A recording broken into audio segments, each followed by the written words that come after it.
آپ کے علم میں ہے کہ ایک ماہ مہمان جسے ماہ رمضان کہا جاتا ہے، اس کی آمد ہے۔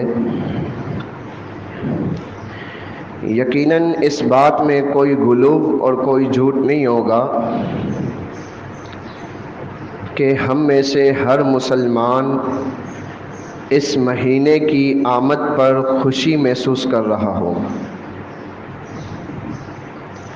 ایک بندہ مومن سال بھر اس ایک مہینے کا انتظار کرتا ہے۔ کیوں؟ کیونکہ یہ مہینہ نیکیوں کا مہینہ ہے، کیونکہ یہ مہینہ عبادتوں کا مہینہ ہے، کیونکہ یہ مہینہ بخشش کا مہینہ ہے، کیونکہ یہ مہینہ صدقہ و خیرات کا مہینہ ہے، کیونکہ یہ مہینہ جنت کی بشارت اور جہنم سے آزادی کا مہینہ ہے۔ اس لیے ایک بندہ مومن سال بھر اس مہینے کا انتظار کرتا ہے۔ اب ذرا میں اور آپ اپنے ذہنوں میں تصور کریں کہ جب ہمارے گھر کسی اعلیٰ مہمان کا آنا ہوتا ہے تو ہم اس کے لیے کیا کیا تیاریاں کرتے ہیں؟ یقیناً میرا اور آپ کا یہی جواب ہوگا کہ ہم ان کے لیے اپنے گھر کے آنگن کو خوب سجاتے ہیں، خود بھی زینت اختیار کرتے ہیں، گھر والوں کو بھی زینت اختیار کرنے کا کہتے ہیں کہ مہمان آ رہا ہے، اور اس کی مہمان نوازی کے لیے اعلیٰ قسم کے کھانے تیار کیے جاتے ہیں۔ یہاں ایک عظیم مہمان جو ان تمام مہمانوں سے عظیم اور اعلیٰ مہمان ہے، جو رب تعالیٰ کی طرف سے بھیجا گیا ہے، اس کی مہمان نوازی ہمیں کس قدر پرزور کرنی چاہیے۔ ظاہری مہمان نوازیاں تو ہم سب کرتے ہیں، مسجدوں کی صفائیاں چل رہی ہوں گی، گھروں کی صفائیاں چل رہی ہوں گی، رمضان کا راشن پیکج بن رہا ہوگا، لیکن یہ ماہ مہمان، یہ ماہ رمضان جو اصل مہمان نوازی ہم سے چاہتا ہے وہ کیا ہے؟ اس کی طرف ہماری توجہ نہیں چاہتی۔ آئیں آج کچھ ایسے اعمال سیکھتے ہیں کہ جن کو سیکھ کر ہم اس ماہ مہمان، اس ماہ رمضان سے کہہ سکتے ہیں کہ اے ماہ مہمان، اے ماہ رمضان، تو آ جا، ہم تیرے استقبال کے لیے تیار ہیں۔ ان میں سے سب سے پہلی چیز، اس مہینے کی فضیلت اور اس کی قدر و منزلت کا آپ کو پتہ ہونا چاہیے۔ اس کی ایک چھوٹی سی مثال دوں گا۔ جب ہمارے ہاں فضیلت الشیخ استاد محترم عبداللہ ناصر رحمانی حافظہ اللہ آتے ہیں تو ہمارا کیا عالم ہوتا ہے ان کی مہمان نوازی کا۔ ہر کوئی ان کی مہمان نوازی کے لیے کوشاں رہتا ہے۔ کیوں؟ ان کے علم کی، ان کے مرتبے کی ہمارے ذہنوں میں فضیلت اور قدر و منزلت ہمیں پتہ ہے۔ تو ماہ رمضان کی، اس ماہ مہمان کی ہمیں قدر و منزلت پتہ ہونی چاہیے۔ اور اس کی قدر و منزلت کیا ہے؟ سب سے بڑی تو یہی کہ اس مہینے میں قرآن اتارا گیا، اور دوسری یہ کہ اس مہینے میں ایک ایسی رات موجود ہے کہ جس میں کسی نے عبادت کی اور عبادت کر کے اس رات کو پا لیا تو قرآن میں ہے خیر من الف شہر، وہ 1000 مہینوں کی عبادت کے برابر نہیں، اس سے بہتر ہے۔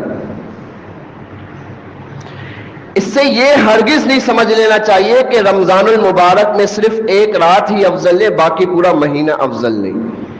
رمضان المبارک کی ایک ایک گھڑی، ایک ایک لمحہ افضل سے افضل ترین ہے۔ اس میں جتنا انسان کے بس میں ہے تو وہ نیکیاں کرے اور اپنے آپ کو جنت کا حقدار اور جہنم سے نجات کا سبب بنے۔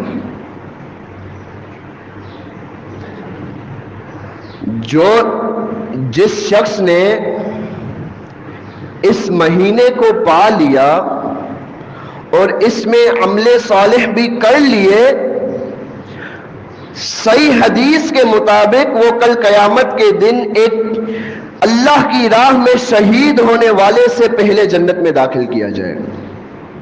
ابن ماجہ کی حدیث ہے، سیدنا طلحہ بن عبید اللہ رضی اللہ عنہ بیان فرماتے ہیں کہ دور دراز سے دو شخص آئے، ان دونوں نے اکٹھے اسلام قبول کیا تھا۔ ان میں ایک جو تھا وہ بڑا محنتی تھا، بڑا عبادت گزار، عبادت میں بہت محنتیں کرنے والا تھا، یہاں تک کہ اللہ تعالیٰ نے اس کو جہاد کی توفیق دی، وہ جہاد کر کے اللہ کی راہ میں شہید ہو گیا۔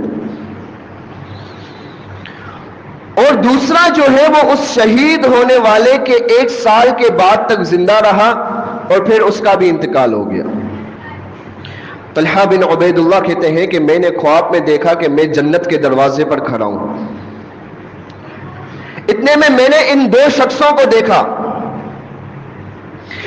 جنت کے اندر سے ایک شخص نکلا، اس نے سب سے پہلے جنت میں داخلے کے لیے جس کو پکارا وہ دوسرا شخص تھا جو اس شہید ہونے والے شخص کے 1 سال تک زندہ رہا اور پھر اس کا انتقال ہوا۔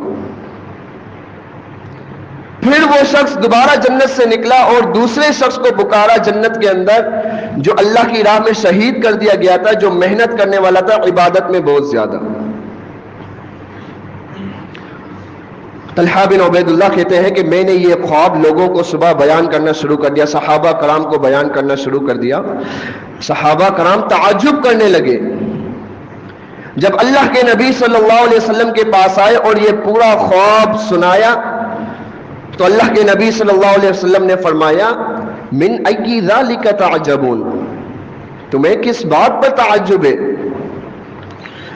فرمایا یا رسول اللہ صلی اللہ علیہ وسلم ھذا کان اشد الرجلین اجتہادا واستشہد ودخل ھذا الآخر الجنۃ قبلہ، کہ اللہ کے نبی صلی اللہ علیہ وسلم یہ جو پہلا شخص تھا بڑا محنتی تھا عبادت کرنے میں، یہاں تک کہ شہید بھی کر دیا گیا، پھر بھی یہ دوسرا اس سے پہلے جنت میں داخل ہو رہا ہے۔ اللہ کے نبی صلی اللہ علیہ وسلم نے فرمایا الیس قد مکث ھذا بعدہ سنۃ، کیا یہ اس کے بعد 1 سال تک زندہ نہیں رہا؟ لوگوں نے عرض کی کیوں نہیں، ضرور زندہ رہا۔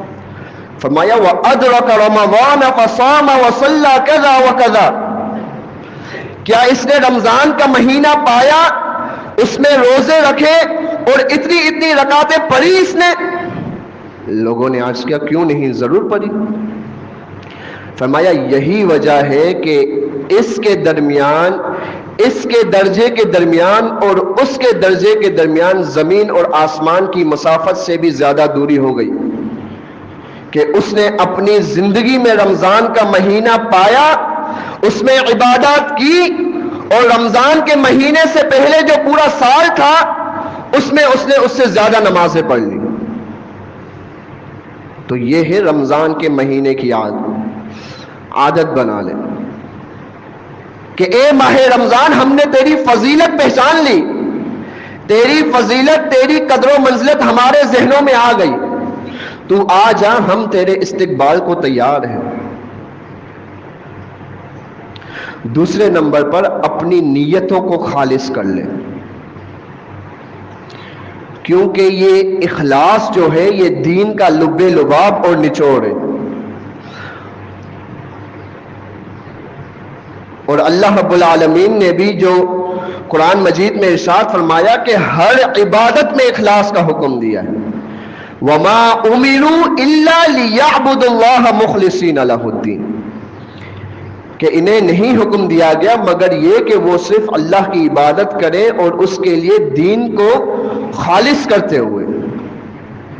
ہر معاملے میں اخلاص تو ضروری ہے، البتہ جو اخلاص سے ہٹ کر دنیاوی نمود و نمائش کے لیے اعمال کرتا ہے تو اللہ رب العالمین نے اس کے بارے میں بھی فرمایا من کان یرید الحیات الدنیا وزینتها نوفی الیہم اعمالہم فیہا وہم فیہا لا یبخسون، کہ جو کوئی دنیا کی زندگی اور اس کی زیب و زینت چاہتا ہے تو ہم اس کو وہ پورا دیں گے، اس میں کمی نہیں کی جائے گی۔ اولئک الذین لیس لہم فی الآخرۃ الا النار، لیکن یاد رکھو یہ وہی لوگ ہیں کہ جن کے لیے آخرت میں سوائے آگ کے اور کوئی چیز نہیں، جنہوں نے اعمال تو کیے لیکن ان کا مقصد صرف اور صرف ریاکاری اور نمود و نمائش اور دکھلاوا تھا۔ اپنی نیتوں کو صاف کر لیں۔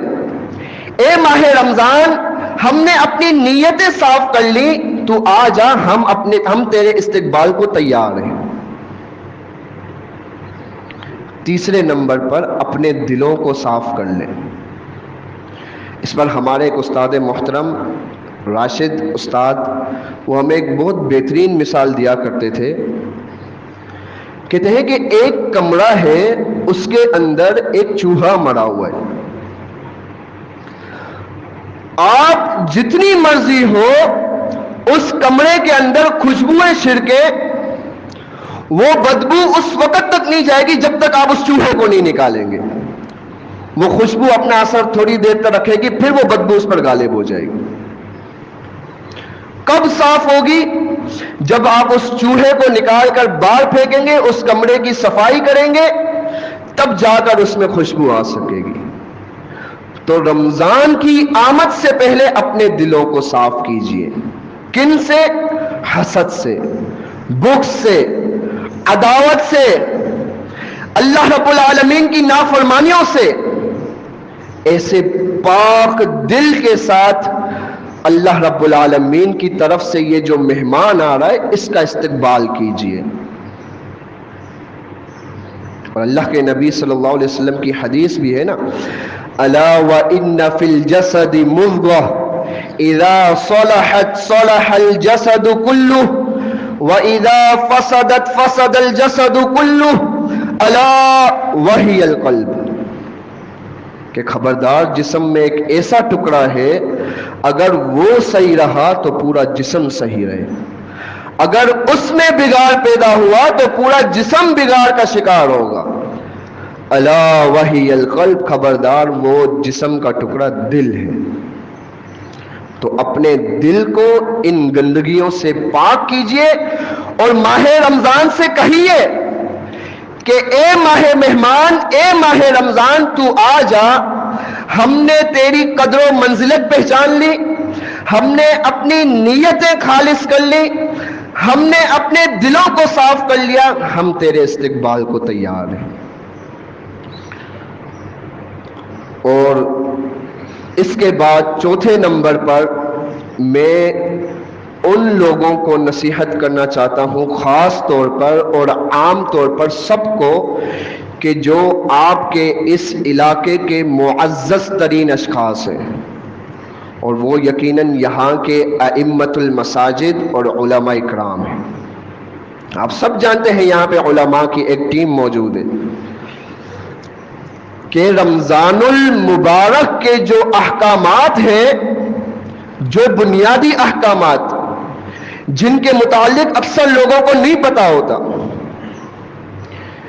سحری کے احکامات ہو گئے، افطاری کے احکامات ہو گئے، قیام اللیل کے احکامات ہو گئے، وطروں کے احکامات ہو گئے، روزوں کے احکامات ہو گئے، ان کو ابھی سے بیان کرنا شروع کر دیں۔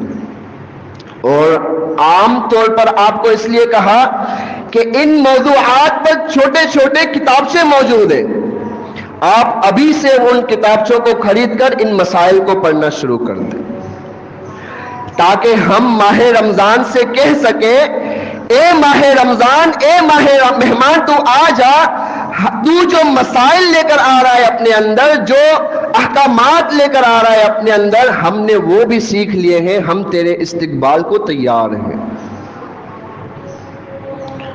اور اس کے علاوہ جو غیر ضروری چیزیں ہیں، جیسے ٹی وی ہو گیا، انٹرنیٹ ہو گیا، سوشل میڈیا ہو گیا، وَإِثْمُهُمَا أَكْبَرُ مِن نَفْعِهِمَا، میں نے جہاں تک غور کیا ہے اپنے مشاہدے کے مطابق، کہ ان کا گناہ ان کے فائدے سے زیادہ نظر آ رہا ہے آج کل۔ ان رمضان کے مہینے میں، اس رمضان کے مہینے میں ان سوشل میڈیا اور انٹرنیٹ اور ٹی وی کو اس سے بائیکاٹ کریں، کیونکہ آپ جانتے ہیں کہ ان ٹی ویوں پر، ان سوشل میڈیا پر جو رمضان اور سحری ٹرانسمیشن آتی ہیں، ان سے آپ بھی واقف ہیں کہ کیسے لوگ وہاں بیٹھے ہوتے ہیں جو ہمیں دین سکھانے کے لیے آتے ہیں، اور عورتوں اور مردوں کا اختلاط الگ، بد نظری الگ۔ تو ان چیزوں سے احتراز کریں اور ماہ رمضان سے کہیں کہ اے ماہ رمضان، اے ماہ مہمان، ہم نے ان چیزوں کو بھی چھوڑ دیا ہے تیرے آنے سے قبل، تو آ جا، ہم تیری مہمان نوازی کے لیے تیار ہیں۔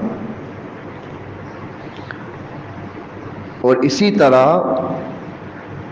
دعاؤں کو اپنا معمول بنائیں، رمضان المبارک میں نہیں، ابھی سے۔ کیوں کہ حدیث میں آتا ہے من فتح له منکم باب الدعاء فتحت له ابواب الرحمہ، کہ جس کے لیے دعا کا دروازہ کھول دیا گیا، یعنی اس کو دعا کرنے کی توفیق مل گئی، فتحت له ابواب الرحمہ، اس کے لیے رحمت کے دروازے کھول دیے گئے۔ تو ابھی سے دعاؤں کا معمول بنا لے، تاکہ رمضان المبارک میں ہمارا دعاؤں کا معمول پہلے سے بنا ہوا ہو اور ہم اس ماہ مبارک کا اچھے طریقے سے استقبال کر سکیں۔ اور یاد رکھیں کہ جب کوئی بندہ اللہ کے ہاں ہاتھ اٹھاتا ہے تو اللہ تعالیٰ اس کے ہاتھ اٹھانے کو کبھی خالی نہیں لوٹاتا۔ ابن ماجہ اور ابو داؤد کی حدیث ہے کہ ان ربکم حی کریم یستحیی عن عبدہ ان یرفع الیہ یدیہ فیردہما صفرا، کہ آپ کا رب حیا کرنے والا سخی ہے، اس کو حیا آتی ہے کہ جب کوئی بندہ اس کے سامنے ہاتھ اٹھائے اور وہ اس کو خالی لوٹائے۔ تو یہ بات بھی ذہن میں رکھ لیں کہ ان ایام میں رمضان المبارک کی آمد سے قبل ہی ہمیں ان دعاؤں کا اہتمام بھی کرنا ہے، تاکہ ہم اس ماہ مہمان سے، اس ماہ رمضان سے کہہ سکیں کہ ہم نے اپنا دعاؤں کا اہتمام بھی کر لیا، اے ماہ مہمان، اے ماہ رمضان، تو آ جا، ہم تیرے استقبال کو تیار ہیں۔ اس کے علاوہ اپنے نظام الاوقات کو مرتب کیجئے۔ دنیاوی منصوبہ بندی تو ہم کرتے ہیں، اس بار کچھ دینی منصوبہ بندی بھی کر لیں۔ اس مہینے سے قبل ہی اپنی ڈیلی روٹین سیٹ کریں، اور ایسی سیٹ کریں کہ اس کا ایک ایک لمحہ آپ کا اللہ کی عبادت سے خالی نہ جائے۔ اور یاد رکھیں کہ اس مہینے میں جو سب سے افضل ترین عبادت ہے، جو سب سے زیادہ پڑھی جانے والی ہے، وہ قرآن، اللہ کی کتاب ہے۔ تو اللہ کی کتاب پڑھنے کی روٹین بنائیں اور اس کے متعلق جو جو علوم آتے ہیں ان کو سیکھنے کی روٹین بنائیں، کیونکہ سلف صالحین کا یہی عمل تھا۔ امام زہری رحمہ اللہ کے بارے میں آتا ہے کہ جب رمضان آتا تو وہ یہ فرماتے انما ہوا قراءۃ القرآن و اطعام الطعام، کہ اب یہ مہینہ تو قرآن کی تلاوت کا ہے اور لوگوں کو کھانا کھلانے کا، یعنی صدقہ و خیرات کرنے کا۔ اسی طرح سفیان ثوری رحمہ اللہ، ان کے بارے میں آتا ہے کہ جب رمضان کا مہینہ شروع ہوتا،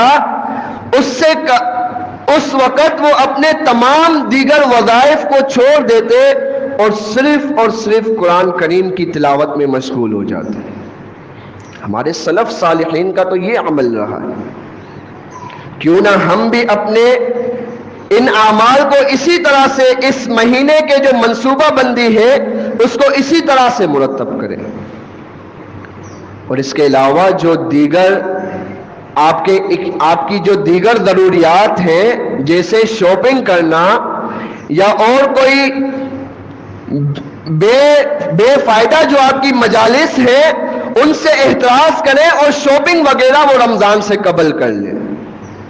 کیونکہ اکثر لوگوں کو ایسا دیکھا جاتا ہے کہ رمضان شروع ہوتے ہی وہ شاپنگ میں لگ جاتے ہیں اور آدھا رمضان ان کا ایسے ہی نکل جاتا ہے. اور بعض کو تو ایسا دیکھا گیا ہے کہ آخری عشرہ جو ابتدائی 2 عشروں سے زیادہ افضل ہے اس کی راتوں میں شاپنگ میں نکل جاتے. تو ان چیزوں سے بھی یعنی اپنے آپ کو ان چیزوں سے رمضان سے قبل ہی فارغ کر لیں اور ماہ رمضان کو کہیں کہ تو آ جا، ہم تیرے استقبال کو تیار ہیں. اور آخر میں ایک بات کہوں گا کہ یہ مہینہ آ جائے گا، ہم اس کی قدر و منزلت پہچان لیں گے. ہم نے اپنی نیتیں بھی خالص کر لی، ہم نے اپنے دلوں کو بھی صاف کر لیا، ہم نے دیگر اعمال بھی کر لیے، یہ مہینہ بھی آ گیا ہماری زندگی میں. لیکن اس مہینے کے گزرنے کے بعد یا اس مہینے میں اپنے اندر ایک بہترین تبدیلی لائیے. معذرت کے ساتھ کتنے ایسے لوگوں کو دیکھا جاتا ہے کہ جو صبح صادق سے لے کر افطار تک گٹکے سے بچے رہتے ہیں، نسوار سے بچے رہتے ہیں، سگریٹ سے بچے رہتے ہیں، جیسے ہی افطار کرتے ہیں دوبارہ ان چیزوں کو کھانا شروع کر دیتے. کیا اس مہینے نے آپ کی اس مہینے میں بھی تربیت نہیں کی؟ تو پھر آپ نے اس مہینے کا کیسا استقبال کیا؟ اور بعض لوگوں کو یہ دیکھا جاتا ہے کہ رمضان المبارک میں عبادت میں سب سے آگے ہوں گے، جیسے ہی یہ مہینہ رخصت ہوگا مسجدیں خالی. کیا اس مہینے کا جس کا آپ نے اتنے بہترین طریقے سے استقبال کیا، کیا اس نے آپ کی اتنی ہی تربیت کی؟ اپنے اندر ایک بہترین تبدیلی لائیے اور یاد رکھیں کہ اللہ کی عبادت یہ موت تک کرنی ہے. وَاعْبُدْ رَبَّكَ حَتَّى يَأْتِيَكَ الْيَقِينُ. اپنے رب کی عبادت کر یہاں تک کہ تجھے یقین آ جائے، یعنی موت آ جائے. تو ان تمام اعمال کو اپنے ذہن میں رکھیے اور ان کو اپناتے ہوئے ایک بہترین طریقے سے اس مہینے کا استقبال کیجیے. اور جب یہ مہینہ آ جائے، اس مہینے میں اپنے کمر کس کر عمل صالح کریں، اور جب یہ مہینہ رخصت ہو جائے تو اپنے اندر ایک ایسی تبدیلی لائیں کہ واقعی پتہ چلے کہ ماہ رمضان، ماہ مہمان جس کا اس نے احسن طریقے سے استقبال کیا تھا، اس نے اس میں ایک اچھی تبدیلی لائی.